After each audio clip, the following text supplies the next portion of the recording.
Now, we will explore a significant chapter in the early history of Islam, the first migration of Muslims to Abyssinia, Ethiopia. This event marked the beginning of a new strategy in the face of relentless persecution by the Quraysh, offering a glimpse into the resilience and determination of the early Muslim community. The escalating persecution. The persecutions against the early Muslims began late in the 4th year of prophethood. Initially, these persecutions were sporadic, but they soon intensified, making life unbearable for the believers. By the middle of the 5th year, the situation had become so dire that the Muslims began to search for a way to escape the painful tortures and find a safe haven where they could practice their faith freely. It was during this time of despair and hardship that Surah Al-Kahf, the cave, was revealed.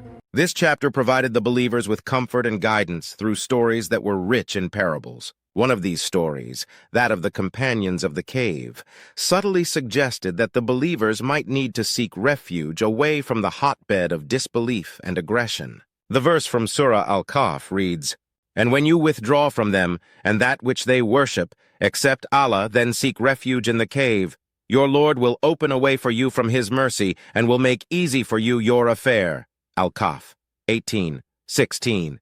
This divine guidance was soon followed by the revelation of Surah Az-Zumar, the crowds, which pointed directly to migration as a viable option for those suffering under the tyranny of the Quraysh. The verse stated, "Good is the reward for those who do good in this world, and Allah's earth is spacious. So if you cannot worship Allah at a place, then go to another. Only those who are patient shall receive their rewards in full without reckoning." Az-Zumar 39:10. The Prophet's decision.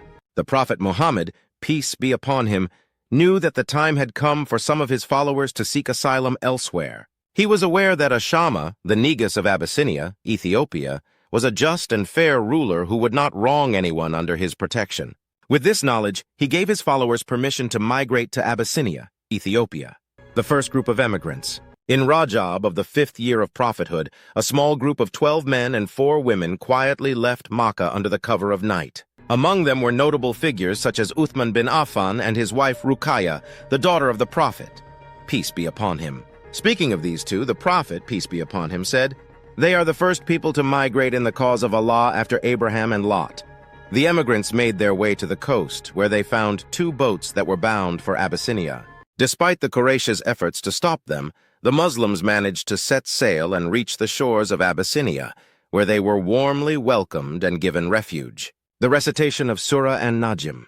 In Ramadan of the same year, while the first group of Muslims was settling into their new life in Abyssinia, the Prophet Muhammad, peace be upon him, recited Surah An-Najm, the star, in the holy sanctuary of Makkah. This was a powerful moment, as the words of Allah struck the hearts of the Quraysh with such force that they were left stunned and speechless. For the first time, the words of the Quran penetrated the hardened hearts of the disbelievers, leaving them in a state of awe. As the Prophet, peace be upon him, reached the final verse of the surah, which commanded, "So fall you down in prostration to Allah and worship Him." An-Najm 53:62. The Quraysh, overwhelmed by the power of the revelation, fell into prostration along with the Prophet. This act of prostration by the polytheists was unprecedented, and it marked a brief but significant moment when the truth of Islam touched even the most hardened hearts in Makkah. The miscommunication and return. News of this event reached the Muslim emigrants in Abyssinia, but it was misreported. They were falsely informed that the Quraysh had embraced Islam, so they decided to return to Makkah. However, upon their arrival, they quickly realized that the situation was far from what they had been led to believe.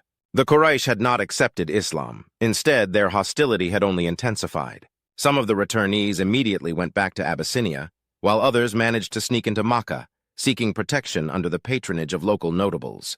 The Quraysh, enraged by the favorable treatment the Muslims had received in Abyssinia, intensified their persecution even further. The second migration to Abyssinia.